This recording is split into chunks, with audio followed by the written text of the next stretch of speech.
Welcome everyone who has joined us today from all over Asia and Europe to the launch of the ASEF Youth Report on Shaping Society 5.0 and Youth Perspectives and Leadership Development for a Human-Centered Future. My name is Freya Chalpool, the Youth Project Lead here at the Asia Europe Foundation, ASEF, and I'm very happy to be hosting today's event.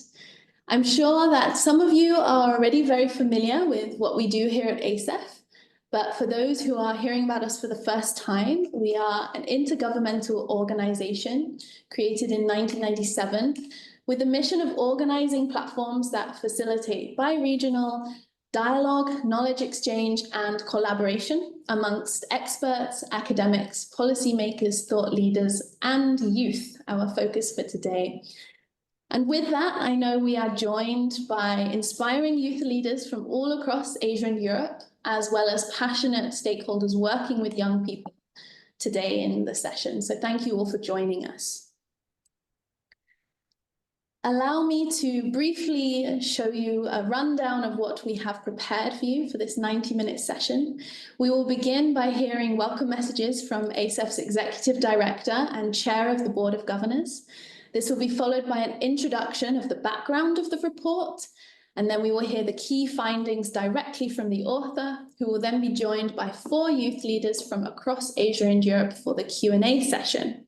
Now, for the Q&A session, we would love to hear the audience's thoughts and delve in deeper into the content of this report with you all here today.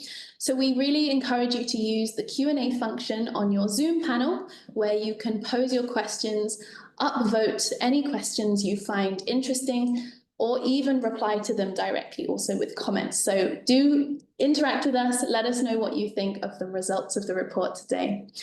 So with that, let's get started.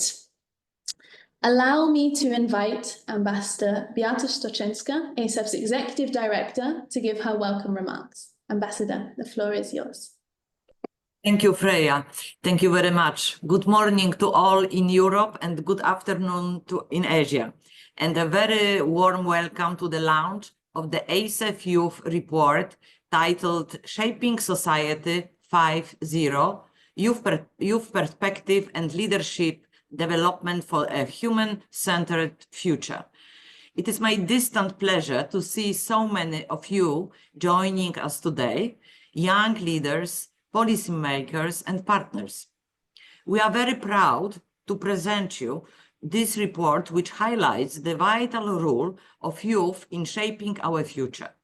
Society 5.0, with its promise of a human-centered, technology-driven world, demands that we actively listen to and incorporate the perspectives of young people.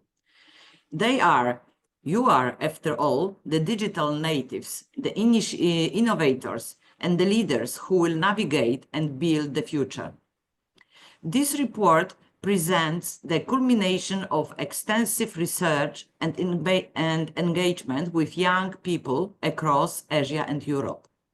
It delves into their understanding of Society 5.0, their aspirations of the future, and the challenges they perceive. The report highlights the critical need for the integration of human-centered values in leadership, digital literacy, and skills development to ensure equitable access to opportunities in Society 5.0. At ASEF, at Asia Europe Foundation, we firmly believe that young people are not just the leaders of tomorrow, they are already leading in their communities today. Their voices, ideas, and energy are essential to building a more inclusive, sustainable, and prosperous future to all. This report is a testament of their potential and a call to action for all stakeholders, governments, educators, youth organizations, civil society organizations, to invest in and empower young people. ASEF remains deeply committed to providing platforms and opportunities for young people to connect, collaborate, and contribute to shaping our future. You see again the 3C, like it's very now famous. Everybody is focusing very much on 3C: connectivity, collaboration, and contribution. And I think with this report, we are very much like respond to this 3C. And I encourage you all to delve into the findings of this report, to engage in fruitful discussion, and to translate these insights into concrete actions. Thank you to everyone who contributed to this important work. In particular, I would like to thank the young people who shared their perspective, and especially the European Union and the People's Republic of China, whose financial contribution made this report possible. I would like also welcome very warmly our governor of the European Union, Mr. Yanis, for the presence and for a few words as a chair of ASEF to give us some comments and some thoughts. And I also commend our researcher, Dr. Chan Yi Chu, and ASEF Education Department for fostering impactful intellectual exchange across Asia and Europe with this publication. I now look forward to such a stimulating and insightful launch event. So thank you very much, and I wish you a really interesting session. Thank you so much. Thank you very much, Ambassador Strochenska, for those inspiring words. And now I'm happy to give the floor to Mr. Yanis Argyropoulos, the chair of ASEF's Board of Governors. Mr. Argyropoulos, please. Thank you. Gentlemen, dearest young leaders from Northern Europe, good morning, good afternoon. And almost welcome from my side as well to the launch of the ASEF Youth Report on Shaping Society 4.0.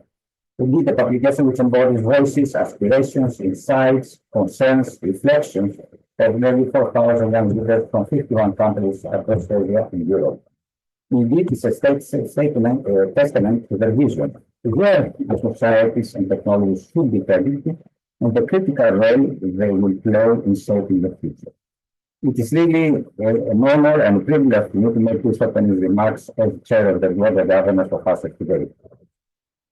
Society 5.0 represents an evolution beyond the digital age, a future where technology and innovation serve enhancing the human well-being, sustainability, and inclusivity.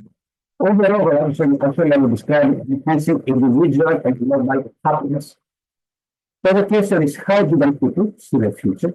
What tools do they need and share to navigate with it, or even better, shape it?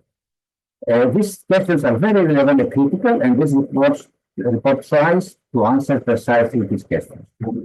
But let me first share the conviction that in any search for solution, in this quest for happiness, leadership must, among many other points, of course, be first and foremost ethical, principled, and forward-looking. Technology, after all, is only a powerful tool which is able to bring us together, closer and faster than never before, and also in unlimited numbers. It is therefore imperative that this borderless, universal tool is used wisely, without discrimination, and in a trusting way. And actually, in this regard, I read with interest here, and actually I share your concerns about what you call algorithmic biases. And I am in the good old days where we simply complaining about bugs. Algorithms and bugs have similarities, but also differences. Not only the magnitude of the potential impact, but also in the intention. And this requires governance. In this new era, for ensuring trust and integrity, we need good governance, actually good global governance. Is the world ready? Are we ready for that? I'm afraid about this answer, and actually I trust that young leaders can shape and pursue the right answer to this question. But I think that I cover enough of this digital challenge we will face. And I'm also pleased that this report does not only highlight sanity, but also offers actionable recommendations for all youth organizations, current and future policy makers and governments to ensure that young leaders are empowered to drive mutually positive evolution. And also, I'm very pleased that here in Europe, we have also seen some inspiring, I would say, examples of youth-led initiatives that have helped save societies for the better. That means with impact and tangibility. I will cite some of them: the Fridays for Future movement, which began in Sweden, which has mobilized millions of young people to advocate for stronger climate policies, which actually influence directly the discussions of the European Green Deal. With the Erasmus Plus programs like the Green Future Now, we have connected youth across the Europe to develop community solutions for sustainability. The EU Solidarity Corps, which supported volunteers to facilitate refugee integration. And we have also witnessed a lot of examples from the digital domain and the power of digital innovation in the hands of youth. For example, young leaders in Estonia have organized hackathons to create applications for mental health support and civic engagement. And also the program of youth digital ambassadors in Spain, which is starting the digital divide by empowering young leaders to teach digital literacy in rural areas. In Portugal, the Trust Heart campaign has also demonstrated how youth advocacy can drive community-wide change in waste reduction and sustainability. All these are initiatives and movements which are just an example of the power of youth to try and lead positive change. The report also identified clearly a concern of young people that leaders do not prioritize human values when applying technological solutions.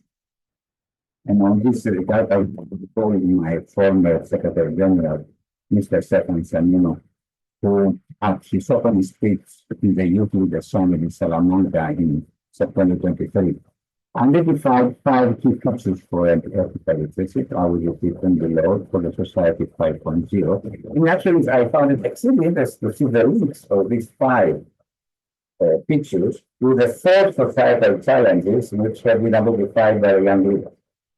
So, first is integrity. Ethical research is built on honesty, transparency, and accountability. This culture of trust is self-reinforcement. That means ethical decision-making becomes the norm and generates a positive spiral of positive responsible leadership.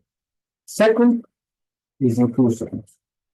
Technologies should bridge social division rather than deepen it.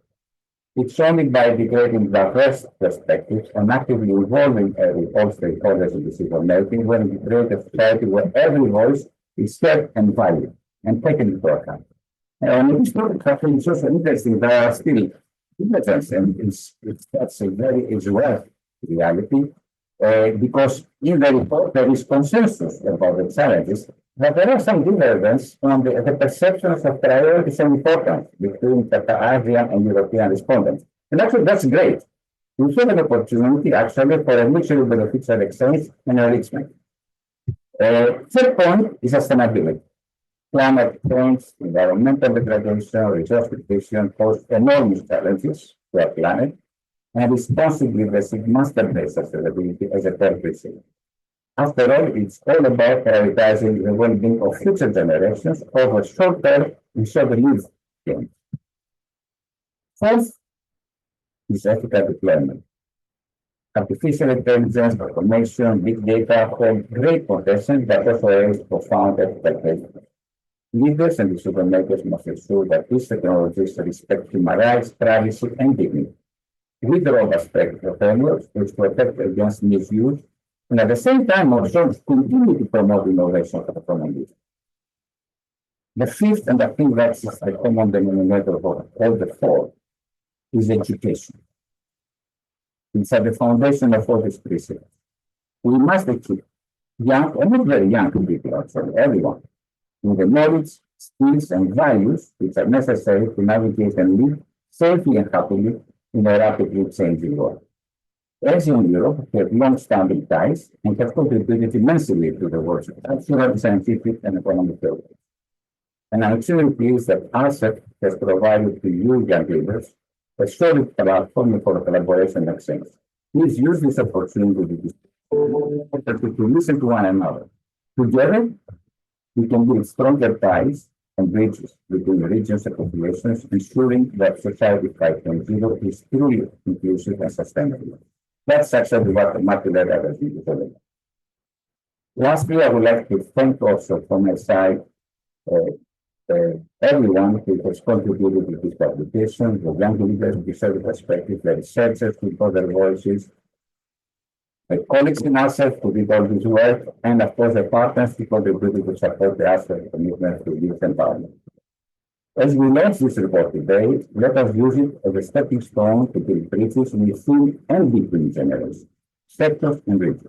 Only together we can shape a future where young people, and not just participants, but leaders informing the human-centered society 5.0. Thank you very much. Thank you very much, Mr. Aggeropoulos, for your wonderful remarks. At this point, to set the stage for the report, I'd like to welcome Ms. Reka Tosha, Director of ASEF's Education Department, to share with you all the background of our work in the field of youth and where this report has stemmed from. Reka, over to you. Thank you so much, Freya. Very good morning to all of you in Europe and very good afternoon in Asia. It's my pleasure to give you a bit of a context to this youth report. This report that we are launching today is a part of our project titled ASEF Young Leaders Summit. This is our dedicated project to provide leadership capacity building for young leaders across our 50 countries in Asia and Europe. And it applies a 360-degree approach on leadership development. We have elements in this project that look at how to develop self-leadership, team leadership, and also societal leadership, while the other key goal of this project is to build intercultural understanding among Asians and Europeans. This project is 10 years old this year in 2025, and we launched it in 2015. It was held, the first ASEF Young Leaders Summit was held next to the Asia-Europe meeting of foreign ministers in 2015 in Luxembourg. And since then, we have grown this project. So since 2015, we organized 5 summits, so 5 editions of the Young Leaders Summit and 11 capacity building trainings that we can look at this slide.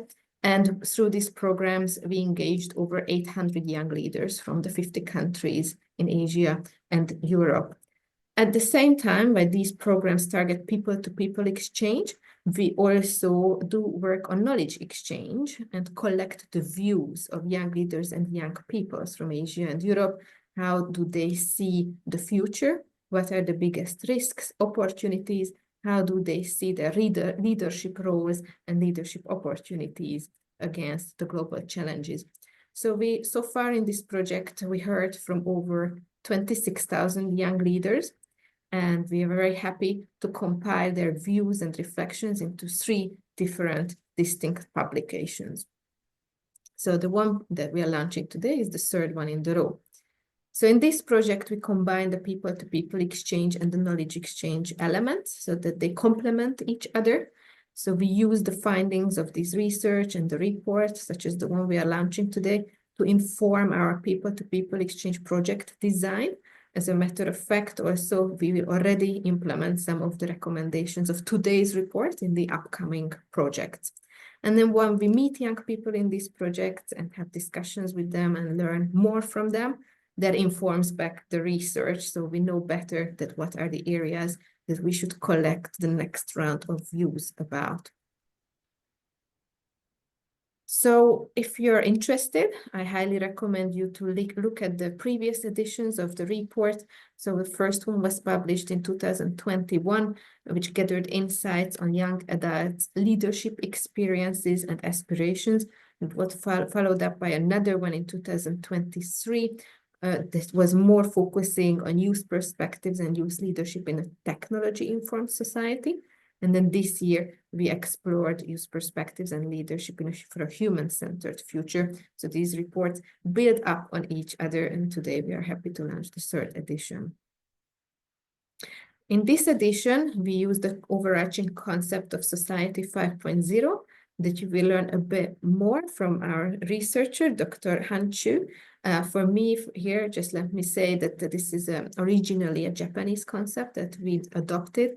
And the idea really is to look at how we can build a more human-centered society with the use of technology that balances economic advancement with the resolution of societal problems and integrates physical and cyberspace in an inclusive, sustainable, and ethical way.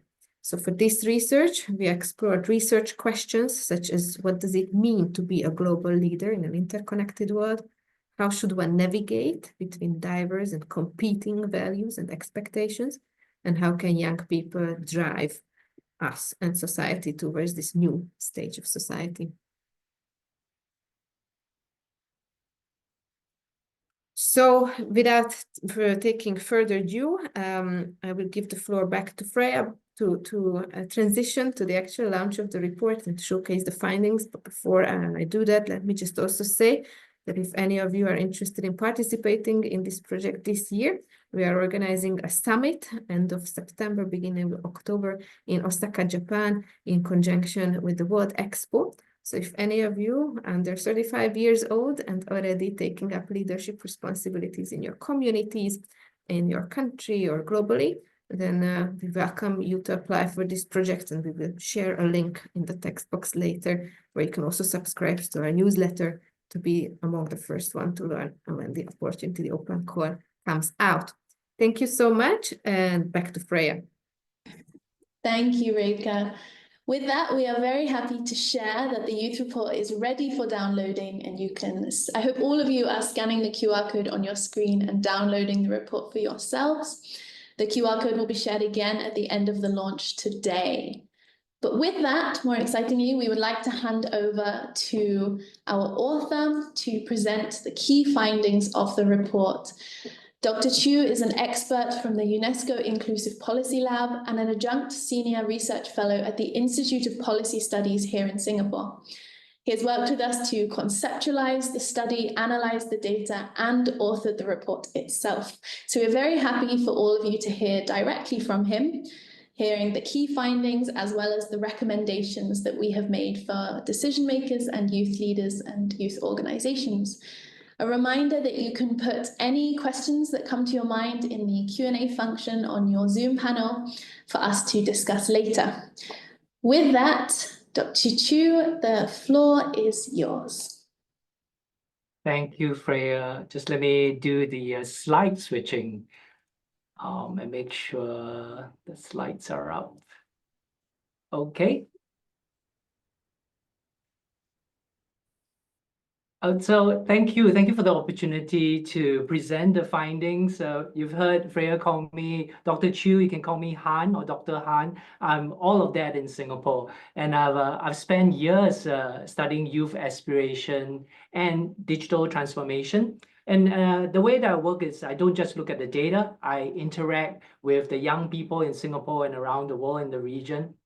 And one narrative that I've been working hard to challenge in Singapore is this notion of the strawberry generation myth, I call it. This idea that today's youth is fragile, you're entitled. The data, my data in Singapore tells a very different story. From my research in the Youth Step study, I've seen that young people are resilient. Hey, you weathered the pandemic with us. You're values driven, and a lot of the youths are ready to lead. So when I looked at this report, it reinforces, the findings reinforces that view. It highlights youth aspirations, their readiness to learn, and their demand for ethical, human-centric leadership in Society 5.0. So today, I have a bit of time, so I'll walk you through the key insights from the study, insights that I hope will also challenge outdated assumptions about young people and show us where we need to take action. So like Freya has mentioned, I welcome you to put your questions in the Q&A panel. So this year, for me, I organized a report based on two big questions. First, the future that young people want, the future that young people wish to see. What does Society 5.0 look like from your lenses? Second, I also organized the findings in terms of how we can prepare and train young leaders to thrive in the future. And along the way, we'll also explore how young people see technology. And that was the focus of the report in 2023. So we'll have a look at how technology tools shape Society 5.0. So first, the those who have contributed their voices to this study. When I say young people later in the presentation, it refers to the young people who participated in this study. It brings together about nearly 4,000 youth. So exactly, it's 3,833 participants and these are students, from students to young professionals across 51 countries in Asia and Europe. The average age is 24, and the majority of the respondents are students, so 69%. That means as you were taking the survey, most of them were still in education, they're preparing for the workforce and thinking about the society that they will step into. And you've also heard about Society 5.0, and this is at the heart of the report, a future where technology and human progress go hand in hand. It is about using technology to solve societal challenges by integrating the physical and the digital worlds, and there are three lenses with which we examine this vision or achieve this vision: an ethical, an inclusive, and a sustainable society. And for me, the question really is, now that we have the technology in hand, how do we use it to drive meaningful change?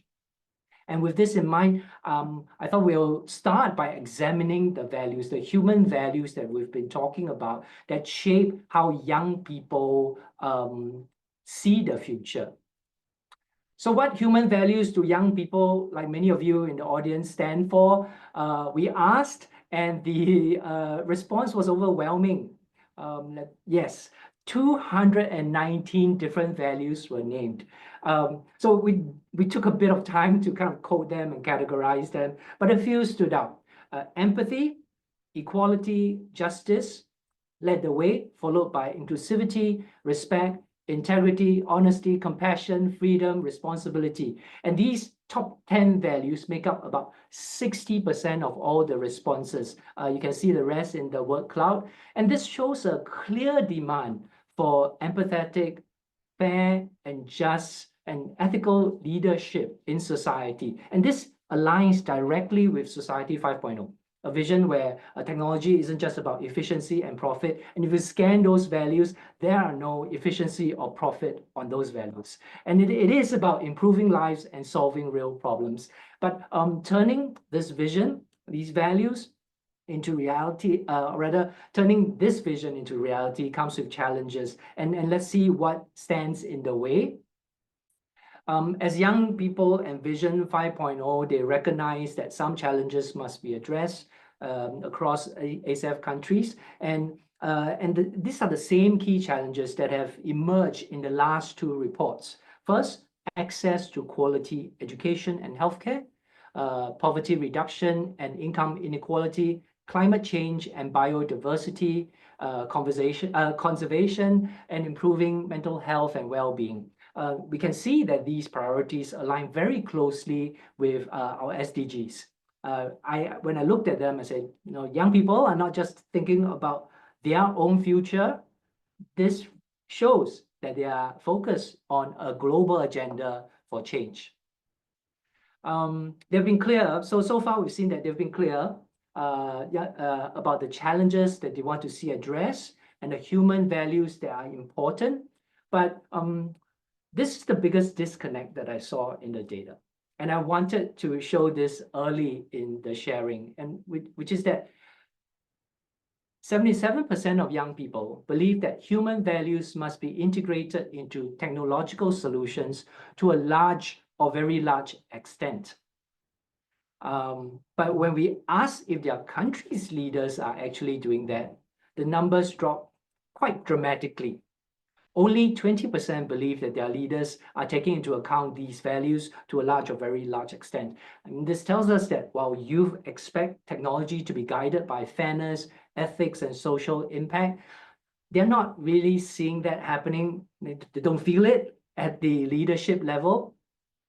And I'm going to pause for 10 seconds so that the panel, the participants, all of us can think about this gap. Why do we see this gap?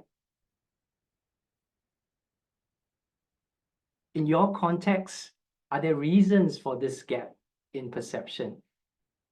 And then maybe we can think, and from that we can think about how to bridge it. And maybe we can have a discussion about this later. So I'll share my thoughts about the gap, and I share my thoughts with Teng from Cambodia, who is also quoted in the report. For me, this disconnect isn't just about the numbers, isn't about what you see. For me, it's about trust, and I agree with Teng from Cambodia, who puts it quite clearly. Young people lose confidence when they sense that technological solutions prioritize efficiency over humanity. Youth worry when they see leaders focusing on quick fixes over long-term well-being. And to rebuild hope and trust, she believes that leaders must encourage young voices in decision-making, ensure technology serves the people, not just systems, and lead with transparency, ethics, and real commitment. I want to underscore again her point about genuine collaboration, because what I've observed in Singapore is that the authentic engagement, like really trusting the youth to take part in the decision making and policy formulation, it really makes a difference. So authentic engagement, genuine collaboration isn't just a nice idea. It is what turns doubt into belief. And I need to say that again. It is the genuine collaboration that turns that kind of the skepticism, the doubts that youth have into belief and trust. So bridging the gap for me isn't just about that collaboration, that trust. It's also about the tools that we use to shape the future. I said we'll talk a little bit about the technology, and technology is at the heart of Society 5.0. So when it comes to social media, the opinions are not so unanimous. So we would think youth, they'll be all for the technology, but the youth in the survey are quite circumspect. So 60%, 59% to be exact, believe that social media is a force for good.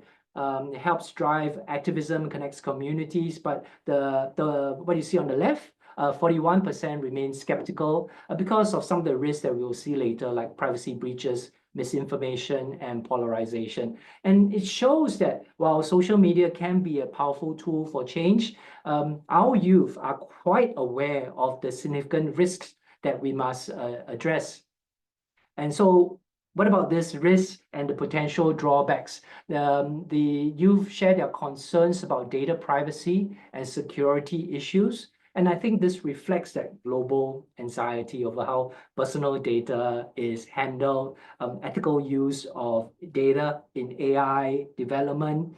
And there's also concern about reduced human interaction, a fear that technology could erode real connection and erode empathy. And there are also other concerns like algorithmic biases and lack of transparency. I think the whole list of concerns tell us that the young people don't see technology as the perfect solution. They see it as a tool that must be used ethically and with control, to my surprise. So this was, and Marty from Switzerland captures this well. He makes an important point here. Social media is a powerful tool for mobilization. It has potential for positive impact, but without regulation, it risks being a lawless space that spreads misinformation and deepens division. So the real challenge isn't about just having and using technology. It's about coming together to ensure that it works in a way that builds trust and broadens perspectives. Because if you see what the story that Marty shared, technology seems to be limiting the perspectives that he's been exposed to, and it should be doing the reverse. And beyond the technology, we took a quick look at the technology.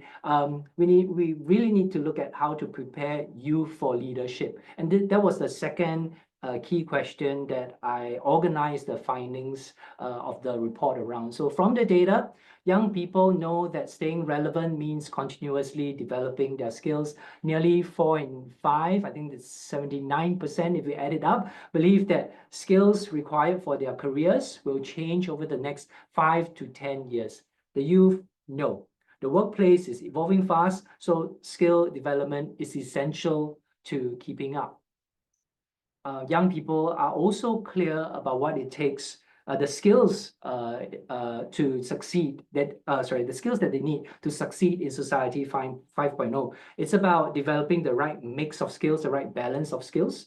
So 77%, that's on the top, agree that success requires a balance of both technical expertise and soft skills.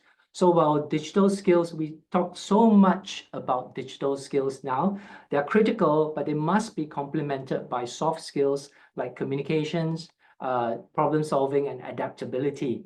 And this isn't just what the young people in the survey are saying. It's backed by industry data. So the LinkedIn's top in-demand skill in 2024, communication, followed by customer service, leadership, project management, and some of the technical skills in the other half of the table. And we did ask the youth, what specific skills do they see as important? And in terms of tech-related skills, 52% prioritize leadership, soft skills in relation to using technology. So it's not just about the digital skills, but also about knowing how to lead with it. The second type of skills is to be proficient at learning and adapting to new technologies. So this is me. I am skeptical. I'm quite naturally a skeptic. I was trained to be a skeptic. So when I look at these findings, I didn't agree with my own findings. And it's because I had a conversation. It comes from a conversation with Singapore's Minister of Education. We had a dialogue recently, and he made a point. He said it quite simply. The most important skill now to pick up isn't any specific technical ability, not coding, not programming, not AI. It is about knowing how to learn. And when I thought about it, I agree. And I agree wholeheartedly that it is about learning, knowing how to learn, or learning how to learn, how we acquire knowledge. So maybe that's something to think about in relation to our findings. And that in a world where technology keeps evolving, the ability to learn, adapt, relearn, and apply new knowledge may be the defining factor of success beyond any single technical skills. And so how do young people pick up these skills? We saw that 3 out of 4, 76% develop digital skills on their own through self-directed learning. Coming in second is formal education. It still plays a big role, 68%, but it's not the only path. Boot camps, 44%, and peer learning from friends and colleagues are also important. Here, the story of Asan from Kazakhstan, who shares his journey of self-directed learning and coming together with the guidance of mentors, as well as the need for real-world projects and application. What you see on screen now tells us something crucial. A blended approach will probably work best, combining the structured learning in the universities, in the schools, but with self-directed exploration, mentorship, and real-world application. That blended approach will probably work the best.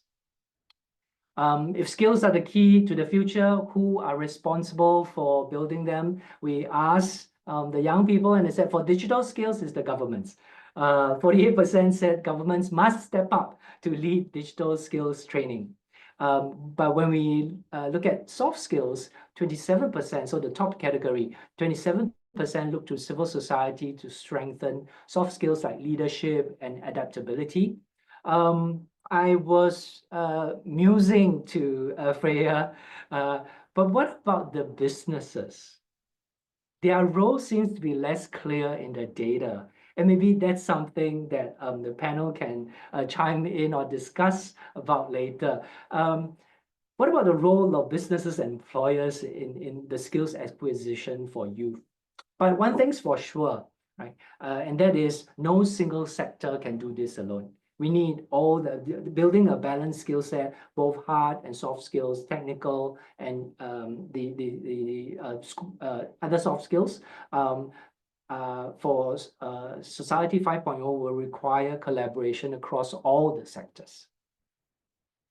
What else do young people need to fully harness technology for impact? More education and training. So despite what they're complaining about school, 83% says they want more schooling, they want more education. 65% says they need more resources and support. So not just the skills, but the tools to apply them. 64 highlight access to technology, access to technology and connectivity. About 58% stress awareness, sharing success stories and digital tools that matter.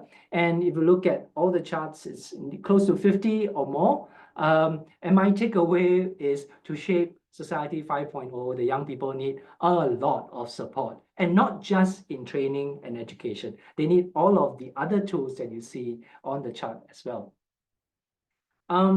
There is one more point that I wanted to highlight because I've seen this pattern consistently in the data. Overall, 56% of youth are confident that they have digital skills needed for them to thrive in Society 5.0.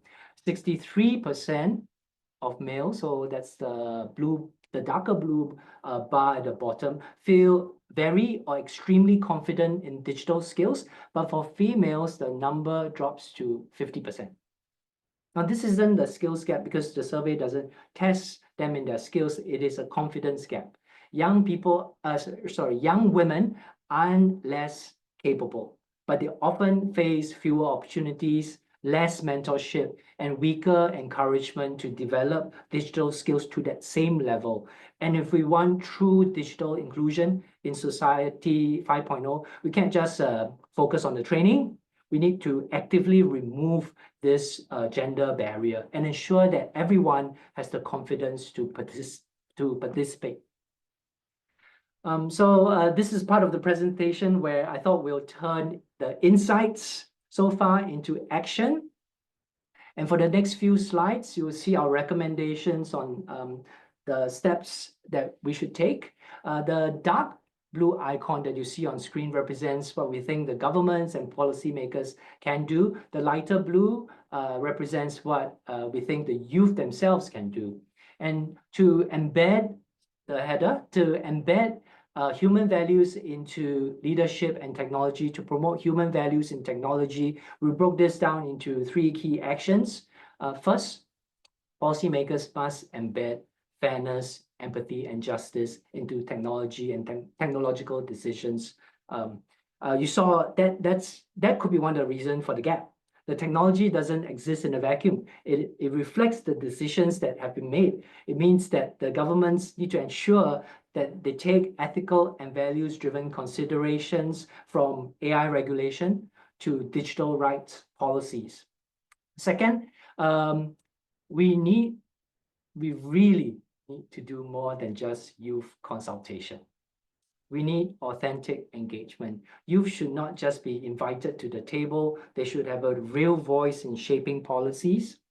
This means involving the young people in advisory panels, working groups, and the decision-making processes, not as an afterthought, but as key stakeholders at the get-go. And third, young people themselves must take the lead in advocating for these values. This is not just about waiting for the policymakers or waiting for what some young people in Singapore, waiting for boomers like me to act. It's about young people driving the conversation, forming coalitions and networks that will amplify your voices and ensure that fairness, empathy, and the justice, the values that you stand for, don't remain ideals, but are fundamental principles in the digital spaces that you and I share. And that's how we can move from the vision to reality. We've talked about embedding human values in leadership and technology to address that gap. Let's move on to something that is just as important, which is amplifying the reach of Society 5.0. For this, we have 2 key recommendations. First, we need to collect and share case studies of impactful technological solutions across region.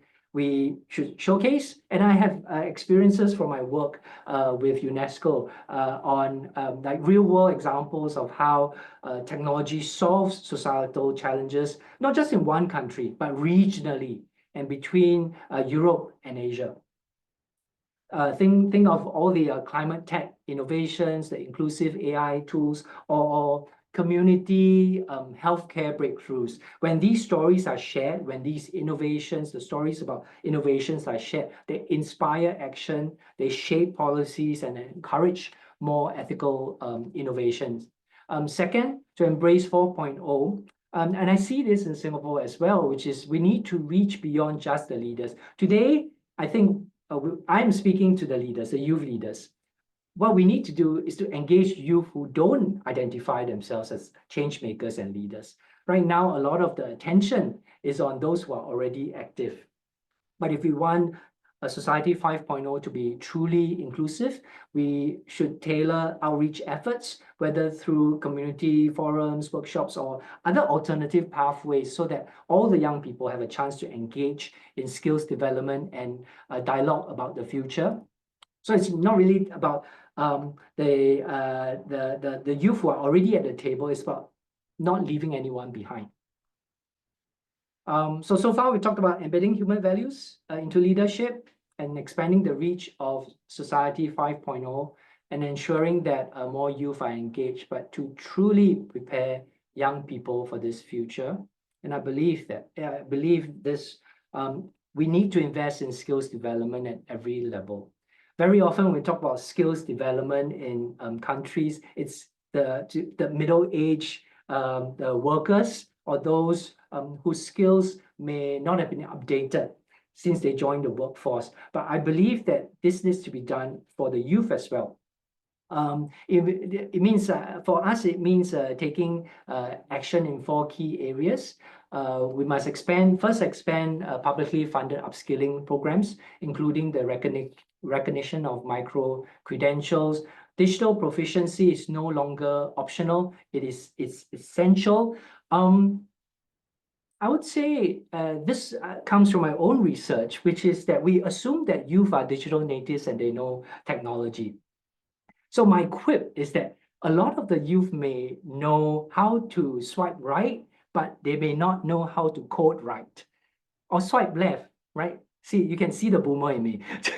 They know how to swipe left, but they don't know how to code right, meaning that those digital proficiency, the skills still need to be acquired, even if they are digital natives. Please challenge me in the question and answer panel if you believe otherwise. So going back to the slide, second, we need to develop cross-regional strategies that combine both soft and hard skills. Technical, we've seen this. Technical proficiency is important, but it's only half the equation. We need to also prioritize leadership training, communication, and problem solving. This requires both formal and informal education approaches, as well as engaging the local stakeholders. Third, I think this is me. We must take deliberate steps to bridge the gender confidence gap in digital skills.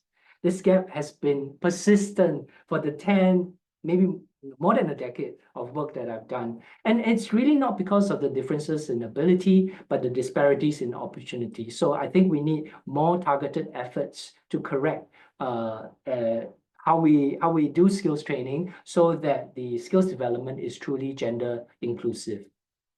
And finally, we need a stronger partnership between civil societies, businesses, and public institutions. We've seen how no single entity can meet the demands of skills development alone.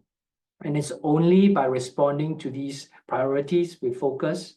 I think all these strategies, if we can do all this, I think we can take big steps towards Society 5.0 and empower young people to participate, not just participate, but to shape Society 5.0 in ways that are inclusive, responsible, and sustainable. So that's the end of the substantive slides. And my parting thoughts would be that as I was preparing for this talk, I realized that, or rather, when I look through all the findings again, I realized what the findings, at least what they're telling me, is that the young people don't just want, yes, technology is important, yes, skills are important, but what young people really want is a system that they can believe and trust in. And my question to everyone here is, are we ready to act on what they have told us?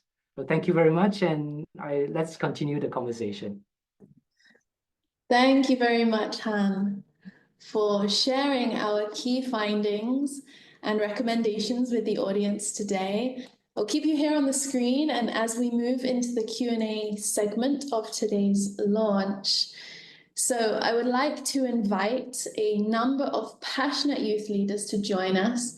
These 4 individuals participated in last year's ASEF Young Leaders Summit Capacity Building Program, and whose voices have provided direct input to the report.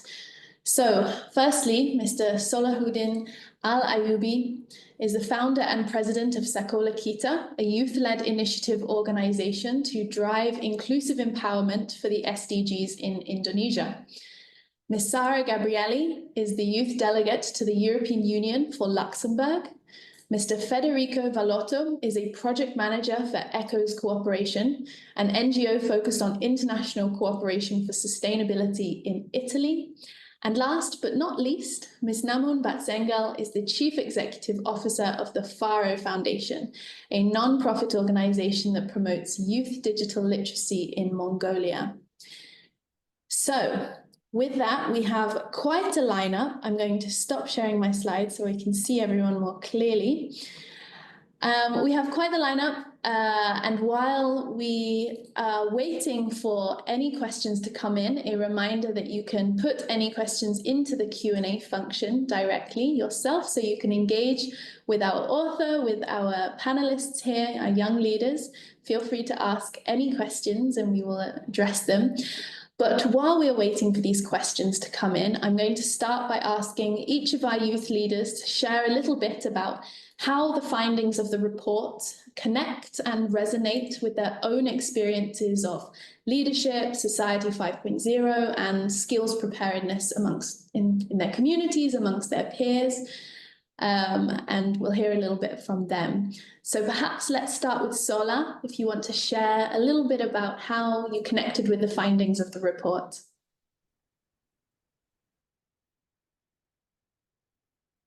Hello, am I audible? Yes. Okay, thank you so much, Freya and Dr. Cho, for the report and for the opportunity. I was really honored to be here. Hi, Federico, Namun, we meet again. It's been a while since our offline meeting in China. And that was really amazing because I thought that ASEF Youth Leader in Society 5.0 has changed my life. It is like a transformative journey for my leadership endeavor, of course. And I believe that the report really resonated my leadership capacity and leadership journey. And I think that as an ASEF YLS alumni, has been not only transformative but also opening my eyes to the evolving role of leadership in a world driven by digital transformation, sustainability, and human-centered innovations. Because as what the report say that there's a gap not only in the gender but also about how to integrate the the advancement of the digital technology as well as the ability of leadership to be more relevant. So that's why one of the thing that I learned about the experience that I've learned from the journey that I have taken is that I get that the leadership in Society 5.0 is not just about technological advancement. It is about how we use technology to create a more inclusive, sustainable, and people-centered future.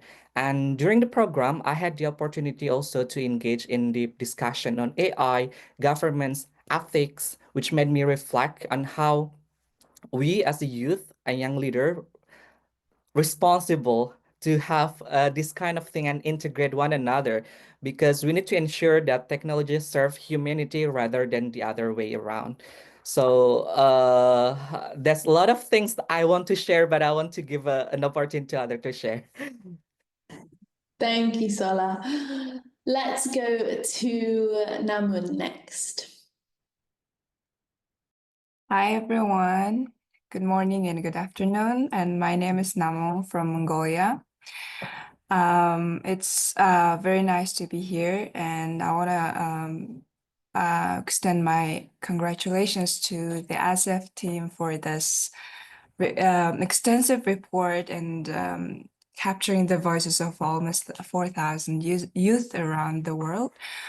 And about the report, it really similar to Sola, it really resonates with the work that I do here at Farah Foundation as well as in Mongolia, because our mission is to empower people through digital technologies, and especially those who are often left behind, and we equip them with the skills, ensuring that the technology is not only is a tool to inclusion rather than exclusion. So many of the challenges that were highlighted in the report, for example, digital divide and the ethical problems, are the problems that we are trying to resolve here through through education initiatives. And it was also so inspiring to see that,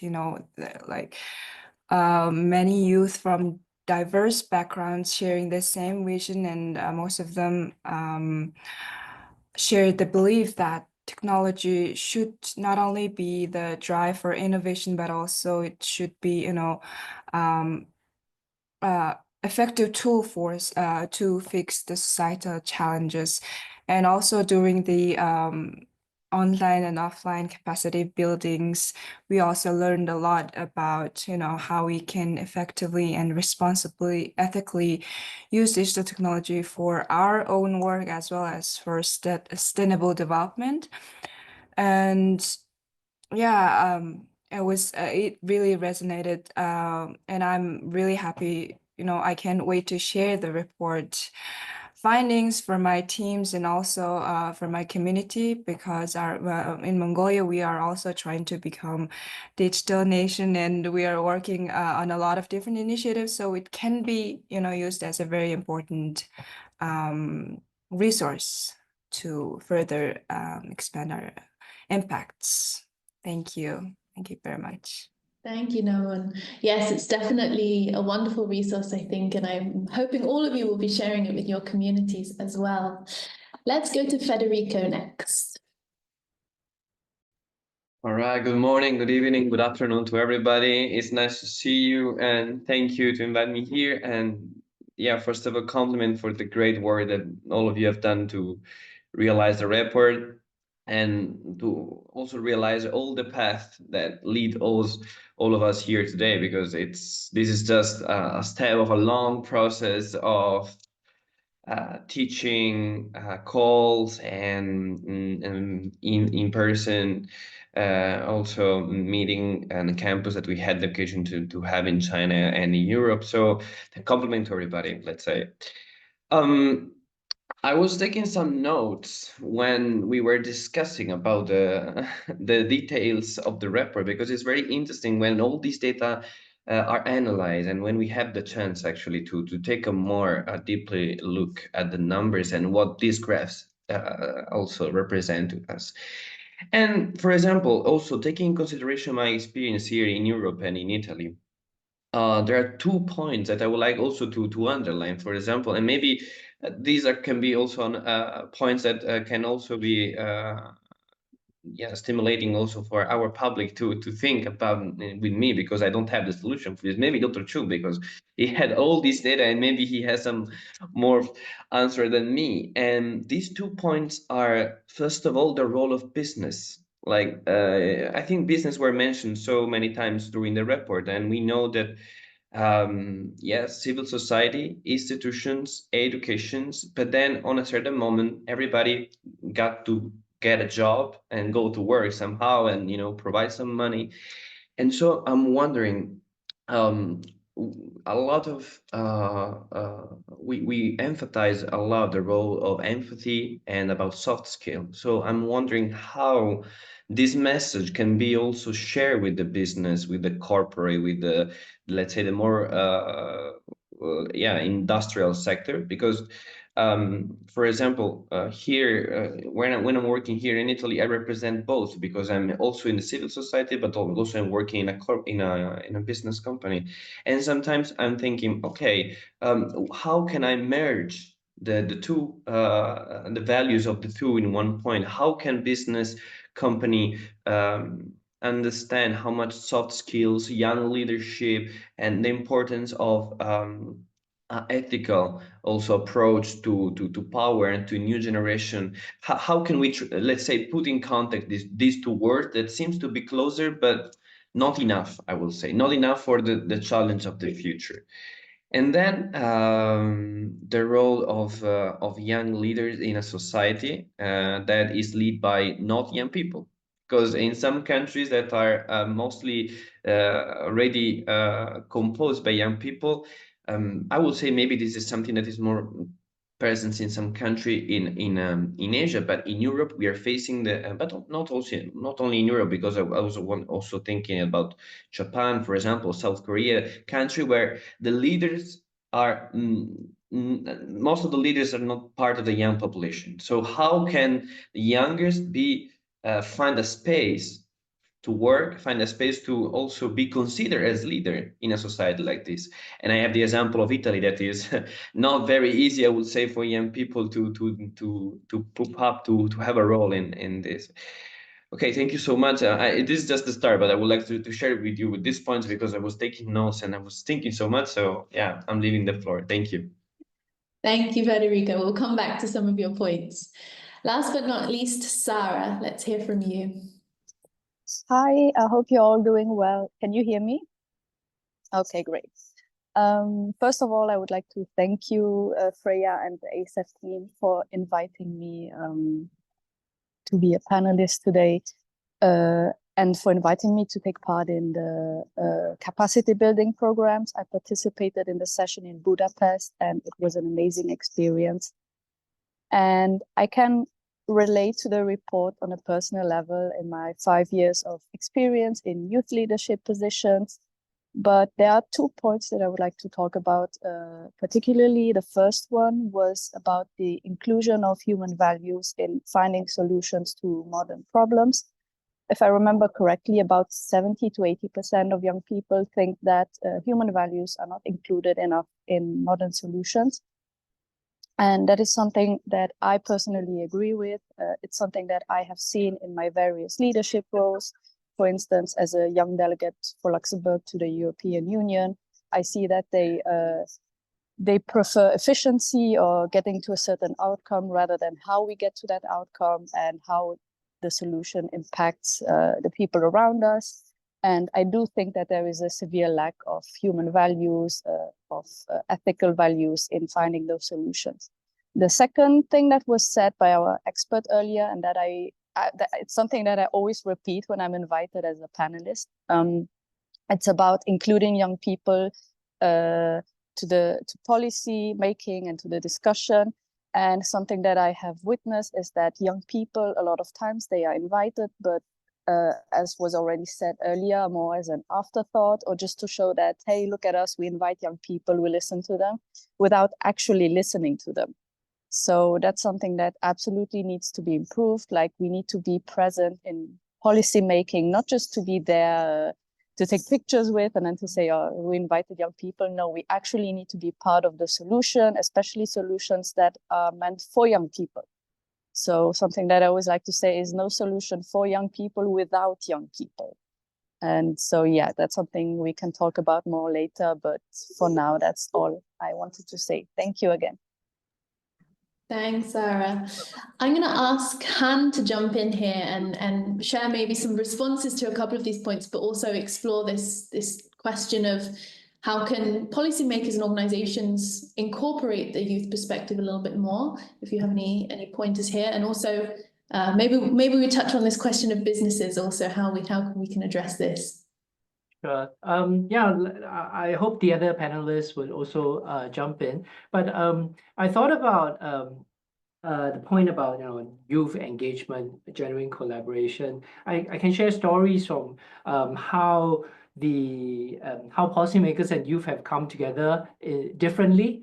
In Singapore, in just the 10 years that I've been back here, I think before it was really just, okay, let's invite the young people to the table to listen to our plans and see what they have to say about our plans. So yes, a seat at the table, but maybe not expecting the youth to want to do anything about it beyond to have a say. In recent years, what has changed is that we have the Youth Action Plan in Singapore. And what has changed on the government agenda, national agenda, is that the young people have put mental well-being on the national agenda. There's now like an intergovernmental work group on mental health to improve the mental health resources in the hospitals, in the community. And that came from the young people lobbying that we need to take care of the mental health. And for me, it was not a thing growing up, right? it was you just deal with it. But as the youth inspire me to start talking about, it normalizes the conversation. And in fact, I think it's starting to normalize the notion of this mental illnesses, right? The phenomenon of mental illnesses, because it was quite taboo in Singapore, but it's because they push the boundaries and in things that they are passionate about, and they brought it to the ministers and say, hey, you need to take, you need to look at this and make sure that the community is taken care of in this aspect. The other thing is on like online harms. I do a lot of research on curbing online harms in Singapore, and what has been happening lately, and it is a case, right? Like some of you have observed, it is a case where the old people are making decisions for the young people. In the world of young people, or the digital world of young people. And recently we have gotten young people to come up with their notions of how they want the internet spaces to be regulated. So we would assume, right? The boomers would assume that young people would say, no regulation, I want a free internet. But when you listen to the young people, they are concerned about fellow youth and the younger youth, their little brothers and sisters, who may be exposed to online harms. And they have views about what should be regulated at the pace of exposing younger people to the internet and digital interactions. So I think from these two observations and efforts on the ground, what I can see is that the youth can make the biggest difference. Their voices are loudest in issues that, well, they know more about. It's more immediate to them. It may be foreign, like I admit mental well-being was quite foreign to people of my generation. And I'm learning from the young people. And hearing the young people on how they want the internet to be regulated is refreshing, because I don't expect them to want the internet to be regulated. And we're making adjustments to the recommendations for the legislation. So that's the point about the youth involvement. Start with the causes that you're passionate about. In fact, start with the causes that you have a competitive advantage in. Thank you, Han. We'll come back to a couple of these points, but I want to first bring up some questions from the audience. So we have a question. I'm going to contextualize it a little bit, or reorientate it slightly, and ask, related to our human values and those that came out of this report, are they maybe too idealized, too idealistic to be able to incorporate all of these things into our technological solutions? There's a question for debate here. If anyone wants to jump in and share their views. Do you think, how feasible do we think it is for us as society, our decision makers, our governments, to be able to put this as a top priority? What do we think? Anyone, feel free to jump in here. Okay, I'm jumping. Yeah. Idealistic, maybe no. challenging for sure. So, and when something is challenging, incorporating human values, technology, and the role of youth leader all together, I'm trying to imagine this on a paper, on a policymaker table. This for sure is a struggle because you need to satisfy these different requests, even from the technological educational point of view, and also for the role of also to change also how you imagine your society roles between young people and older people. And so I would say maybe no, it's not idealistic, but it's challenging and solid truth that if we need to think about the future and the role of young people and solution of the future, we need to be a little bit put on a challenge. So we need to accept that we have to change some balance and to make some changes that are not like automatically driven by what we are doing right now. So yeah. Thanks, Federico. Anyone else like to contribute some input to this answer? Okay. Sorry. Okay. No, you can go first. Okay, thank you. I think these human values or we're talking about is I agree with Federico because I also work with a marginalized group who want these kind of human values to be incorporated into technology. And I'm hearing from the source that, for example, people with disabilities, they're technological giants, they're not considering them as a user. So maybe we're a bit behind from this rapidly changing technological innovations, but we still have to, put those into consideration because it's not, it is a very practical necessity, I would say, because there are, in demand for at least for our community. Yeah. I thought I would jump in real quickly to echo what Namwen has said, which is that I don't think it's so far-fetched to incorporate empathy into digital policies, right? What you have just said, to make sure that all segments of the society are included, that the policies are inclusive. Well, as you roll out, you think about persons with disability or persons or in Asia especially, it is the elderly, right? They may not be able to navigate the digital applications that we roll out or governments roll out. And how do you also get them to be on board, to enjoy the benefits of all these technology or technological solutions? And one way could be, and I've seen this, I've seen implementations, successful implementations in a few contexts, which is like you have like an ambassador or intermediary to kind of help those segments who may have difficulties adopting the technology, those are human intermediaries to help them learn and transition into that digital world. And that is a human value of empathy.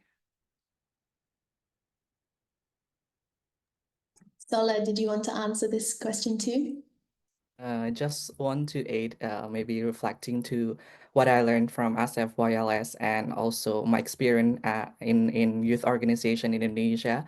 I think I agree with Federico that it is challenging. It is not idealism, but what I thought about the the human values is that when it comes to leadership, especially in leadership in society 5.0, we should realize that it is not about idealism. Like leadership in society 5.0 is about action, responsibility, and impact. While prioritizing human values is also important, leadership in society 5.0 shouldn't be reduced to just theoretical ideas. Instead, it should be balanced practical decision making with ethical responsibility. Like I learned from ASEF YLS, it's all about ethical responsibility when it comes to to leadership in society 5.0. So when it comes to if you put responsibility last, it is also contrary to what leadership is about, because in a sense of leadership, I believe that it is require ownership of consequences and proactive problem solving. So that's why I think by integrating the action, responsibility, and impact toward what we call leadership in society 5.0, we can change the challenge, or we can overcome the challenge that we say the human values to be more realistic, and we can achieve together, I think. Thank you, Sola. I'm going to follow up on this point, one of the points you made, with a question from the audience. So we know that there's a gap between to what extent young people think human values should be incorporated, and to what extent they think their governments and decision makers are incorporating them already. But do you think there are also gaps, or where do we see action that can be taken in the gaps between the expectations? So do you think, if you think that this should be incorporated more, but governments and businesses perhaps don't, how do we bridge this gap? How can we further this? Open this up to any of you.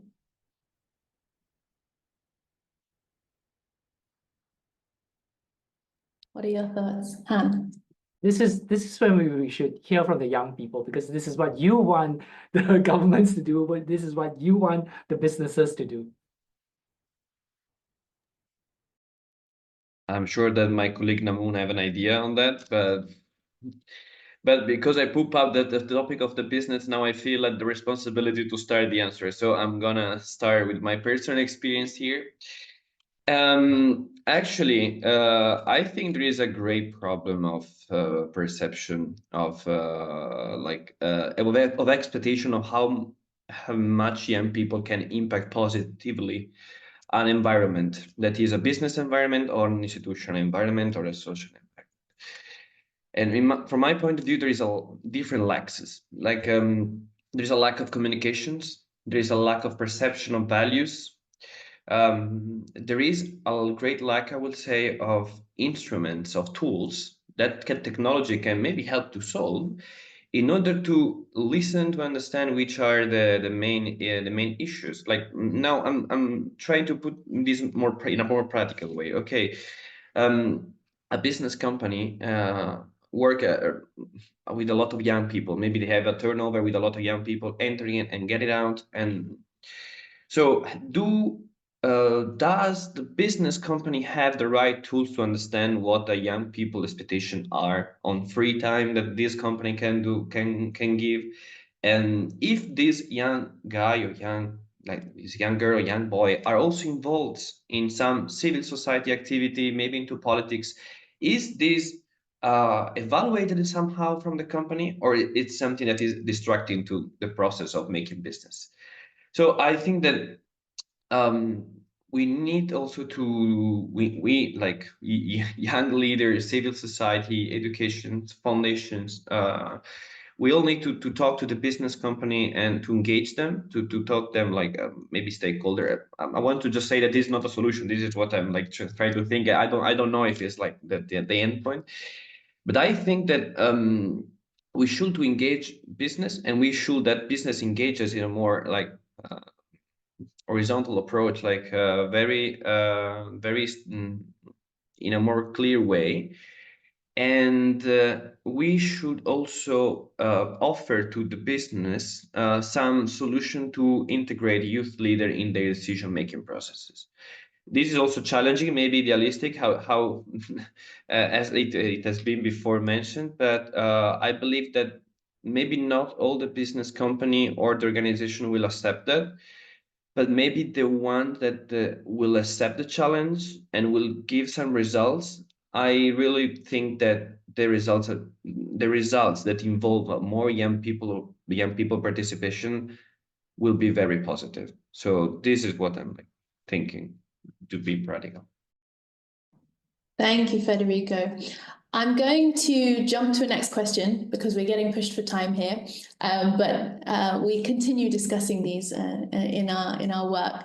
So I'm going to ask this to Namoon and to Sola because of the work that you do in your organizations currently.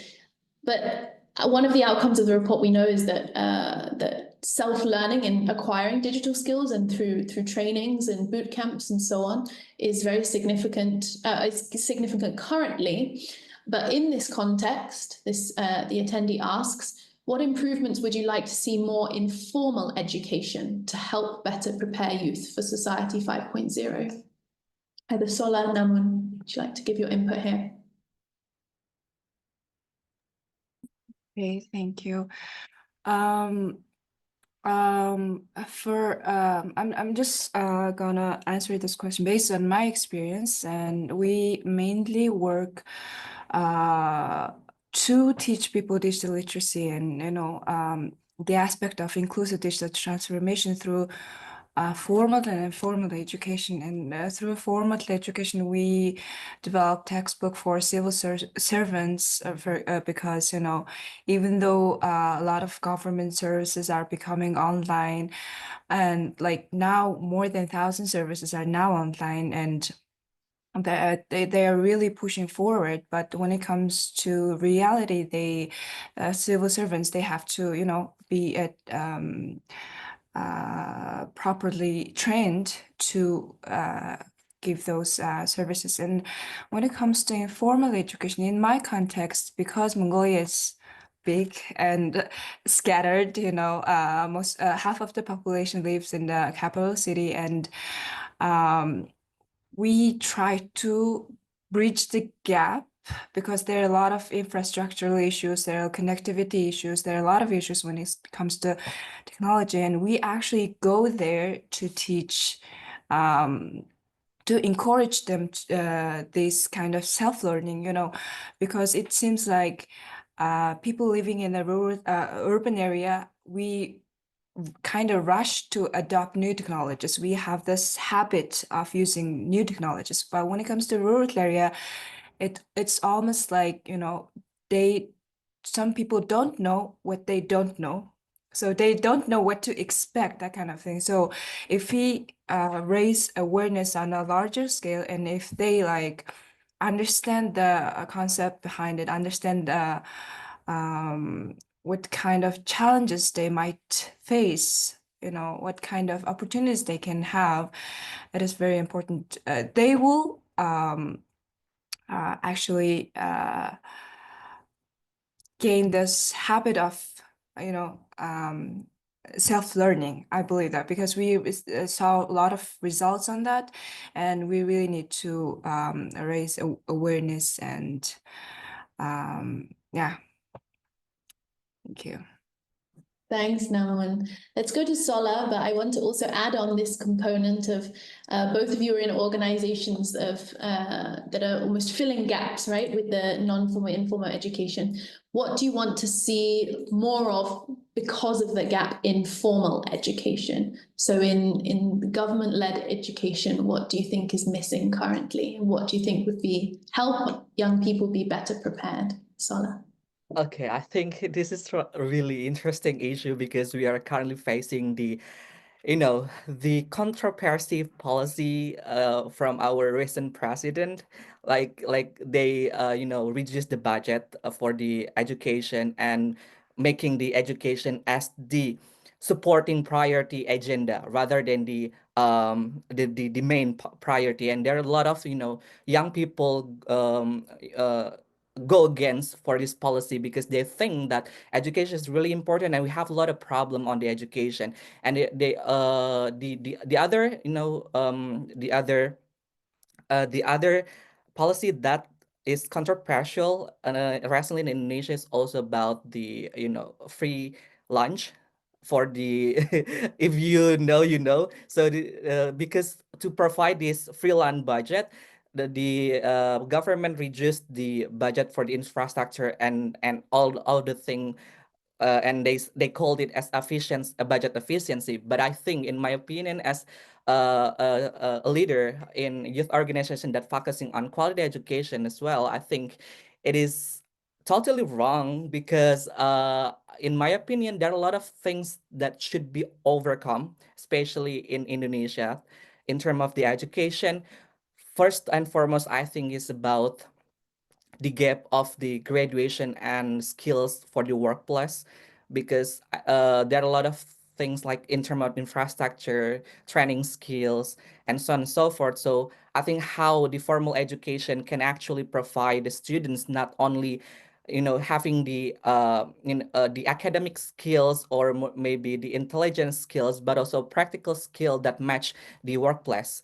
That is the gap missing that I found in formal education in Indonesia. And secondly, I think there's still a lot there are a lot of education in Indonesia, formal education in Indonesia, that lack on the infrastructure compared to the city, especially for the rural areas. For example, in many of the island in Indonesia, they still have no access to internet. And the pandemic in 2020 to 2021 is really worse for these areas. And then even they don't have like the reliable or convenient facilities or public facilities at school, such as bathroom and then class and so on and so forth. So I think rather than focusing on the agenda that the government now is taking, I think they should focus on the core problem first and make it as their priority. So I hope that my government can see this panel and then they can evaluate more. Thank you. Thanks, Sola.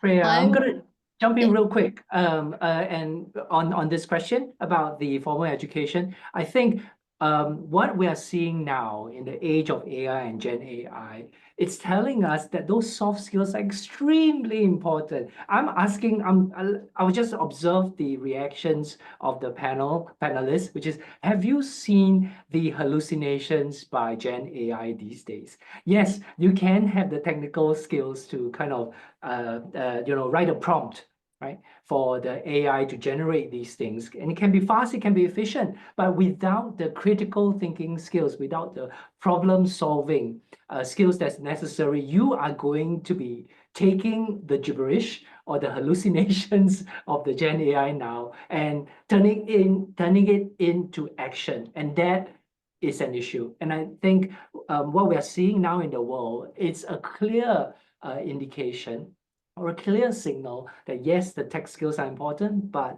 the soft skills on critical thinking, problem solving are also important. I also wanted to take 30 seconds to address some of the questions in the panel about how to start things, right? How to advocate for rights in human rights in the digital world, how to initiate awareness projects. My quick kind of idea is to start with adjacencies. And very often we start digital, but maybe we need to look at the physical first, but maybe that's a boomer thing. Look at the connections we have in the real world, right, that are adjacent to your causes. Start with those and then bridge those using the technology. If the study is any indication, remember, the technology is a tool.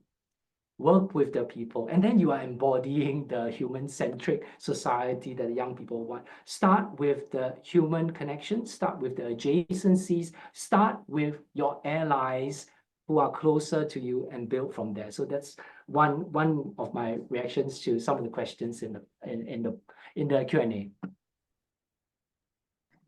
Thank you, Han. And that was a really nice way, I think, to wrap up this discussion and feed us in also to thinking about the people-to-people exchange that we do here at ASEF and the meaningful connections like those amongst our panelists today that we've created a space for.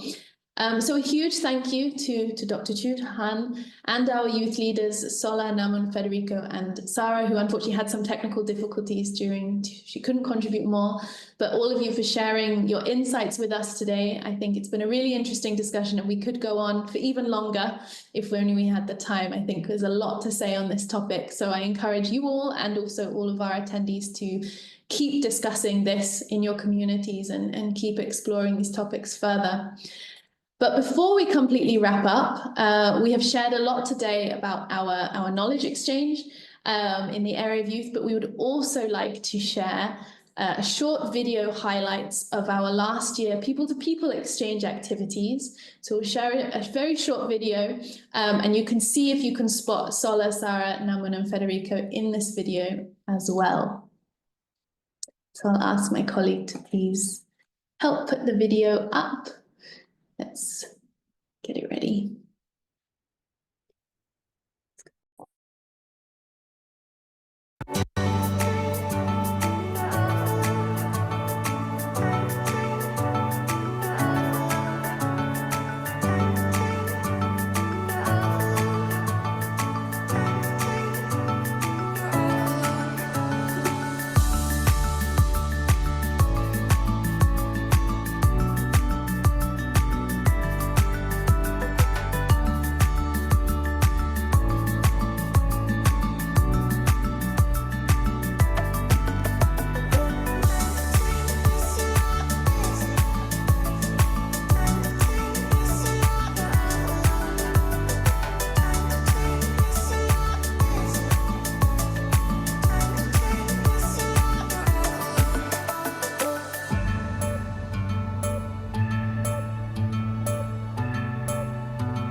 Wonderful. Thank you. So with that, as Reka mentioned earlier, the people-to-people activities that we conduct and everyone who joins us helps shape and guide our knowledge exchange and the research that we conduct, such as the report that we've launched today. You can see on the screen the 78 participants from last year's ASEF YLS capacity buildings, who provided a lot of these inputs and really informed our thinking here at ASEF, and we fed this into the design of the study. So with this, I would like to conclude our launch event for today. We hope that this report really informs and provides input into the work of policymakers and decision makers and youth organizations and young leaders yourselves, in how we can better prepare our youth for the future of society. We know it's really transforming rapidly, and it is crucial that young people are ready for this. So should anyone have any further questions, we are happy for you to reach out to us here at ASEF, and I'm sure lots of us who are also today in the session are happy to share our inputs further. Before we go, many people made this report a reality. So allow me to thank a few people on behalf of the Asia Europe Foundation, to everyone that contributed. Firstly, Dr. Chu, Han, for your dedication to the development and production of this report. It's been a real pleasure working with you on this. Secondly, we express our gratitude to the almost 4,000 young people whose voices make up the real substantial matter of this research, as well as the 78 participants of the ASEF YLS Capacity Buildings Programme 2024. A number of them contributed with quotes to the report, some of which you saw featured in the presentation. So allow us to thank Aldrine Anzurez, Abdirakim Asan, Fatima Aurangzeb, Daniel Bakan, Jasil Sike, Chantel Busitil-Stevens, Maya Kalin, Taylor Lake, Gabrielle Marti, and Salika Teng, and in particular, Salahuddin Al-Ayubi, Sarah Gabrielli, Namun Batsengo, and Federico Valotto for also sharing your perspectives with us today. We are also thankful for the student and youth organisations who've contributed to our outreach efforts in disseminating the perception survey at the very beginning. The ASEAN Youth Organisation, the Erasmus Student Network, the Student Think Tank for Europe-Asia Relations, the European Students' Union and the European Students' Forum AIGE, as well as, last but not least, the European Law Students Association. And finally, our dear audience, thank you very much for your kind attention. We hope that you are able to provide new perspectives. You've been provided with new perspectives that will benefit your work and foster your further interest in preparing our next generation of leaders. If you like our work, of course, I hope you do, and wish to know more about it, we encourage you to subscribe to our youth mailing list, which is on the screen on the right here.